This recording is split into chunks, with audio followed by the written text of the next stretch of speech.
Act, you're building in, by having all these layers, a pretty long plan.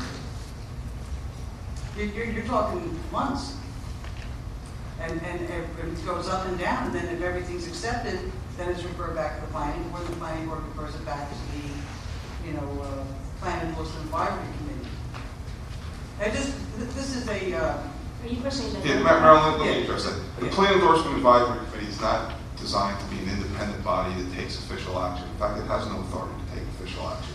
What it's designed to do is to make sure that there's a consistency of relationship between the municipality and the State Planning Commission during the plan endorsement process. It's really more of, there are two things we're after. One is to make sure that there's broad representation within the municipality so that you don't get a very closed set of people dealing with us for obvious reasons.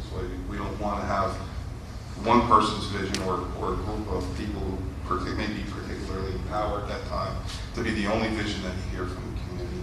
And the second is that from a practical standpoint, we need to talk to the same people throughout plan endorsement. That the same people have to come down the Trenton, sit in our library, have a discussion with us, and then carry the message back to the municipality. And that there's no loss of communication, that we're not dealing with a different set of people each time we have those meetings. So there's really no power being vested in the Municipal Advisory Committee. now, could those people be members of the mayor and council? And Yes, in fact, we require that three, if you're going for the minimum, three of those members have to be Okay. elected officials or members of the planning board. So that the same people, theoretically, the planning board could also be Correct. the Plan Endorsement Advisory Committee. Yes. In other words, they We have also, to be, right, and we also want two independent members of the public there to be a check. The whole idea is to try to get broad representation, transparency, good public input into this process, so it's not cut off from public debate. I understand, but we have a zillion municipalities, and the age of volunteerism is getting slim.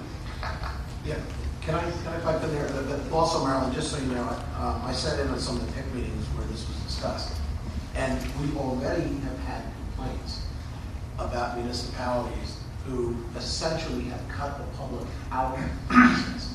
In fact, when we went to the cross-acceptance meeting, the biggest complaint that we heard was from members of the public who said they were uninformed, not by us, but by their municipalities, number one.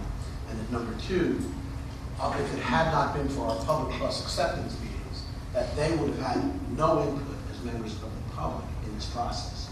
So it became evident to us that in certain instances, without pointing to any municipality, that there are some municipalities that, whether intentionally or not, have effectively precluded members of the public from being heard.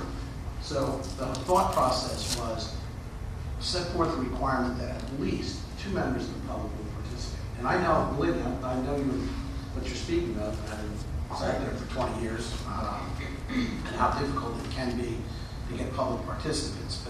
But here, the role of the public is so crucial because we're creating this vision process for a municipality, and we just felt it was very, very important to get public input in addition to just the input of the governing body or the planning board, because as we all know, the planning board is very Well, I'm comfortable with having those members be, two of the public, but I just want to make sure we weren't looking for an additional, amount of people who aren't also members. And I think that's why we kept the range.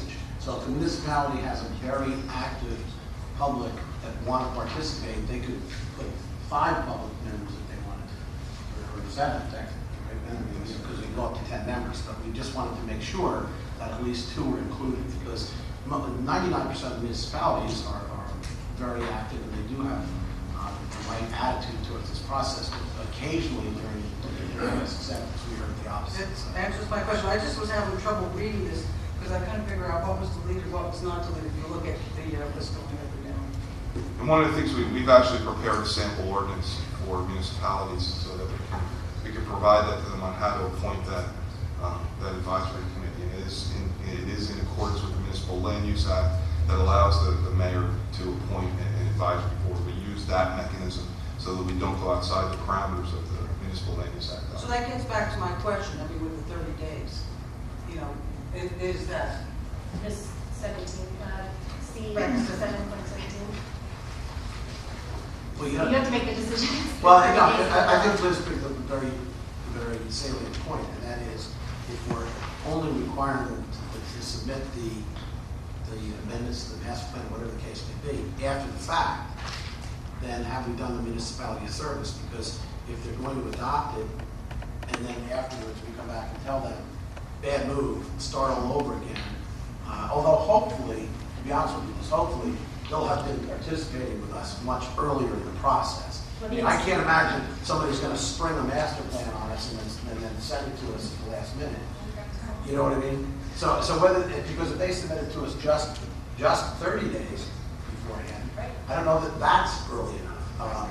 But my anticipation, Ben, correct me if I'm wrong, when they are moving forward with a new master plan or anything such that, they're supposed to be in touch with our office.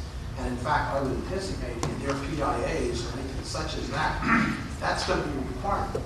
I mean, I just read Asbury's ongoing report, which I think is very detailed, very good. And you can see how active our office is in that process. So that even though Asbury's done a lot, and there's still ways to go, they've been very active. And it's clear when you read that report that our office has been very active in working with Asbury all along the way. So I don't know that the suggested amendment is going to accomplish what I think your goal is, which is to make sure that our office is active in the process. I think that's already going to be in place and be a requirement for PIA. It's just sort of a fail-safe. Yeah. Right, so, but maybe it should be said in here that they should be telling us in there or anticipating any major changes to these documents, and that should be actually involved. I mean, look, the other thing is when we get that report, if they submit a master plan update that's inconsistent or inappropriate for with their endorsement, there's the remedy of revoking their endorsement at that point in time as well. I agree. I think it should be addressed in the PIA, the annual report. I think there's many other communications between. Safeguard. I don't think it needs to be spelled out in other ways. Danielle, you had something? I'm just going to add that the terms of the PIA require that, when you're doing updates, it's consistent with your endorsed plan. And you, like as I mentioned, if you violate the terms of your endorsed plan, then you cause us to investigate and cause litigation of the plan. So it's. And every PIA I've read has always required them to keep us advised during that process. So, I'm sorry, go ahead. Well, do you think the rule then should be somehow amended to just make sure it's consistent with the PIA? So if the PIA is just saying you have to be on constant dialogue with us, the rule says 30 days after the adoption, you give us the material. Should it just be somehow concurrently or contemporaneously? This provision that I made is just really, I think was meant to deal with those times where they're going to go off and do their own thing. I mean, we're going to know what plans they're adopting because we have it in the PIA. I mean, that was, and at least the guidelines are making clear, and what we're making clear in the rule that the monitoring will be, as you've seen with Asbury Park, very intensive. It's going to be, close with both the state planning, the staff of OSG, state agencies, and the towns or the petitioners. Each part of the PIA will be working with and providing reports to you. And they'll also be providing annual reports, which is new. It's now biannual, we've increased it to annual. So we were closely monitoring them. I didn't even know I was fast talking. If you go to the provision report, as Lisa mentioned, for the annual reporting that you've changed, it says on the bottom of that provision, in provision B, that they have to report how these items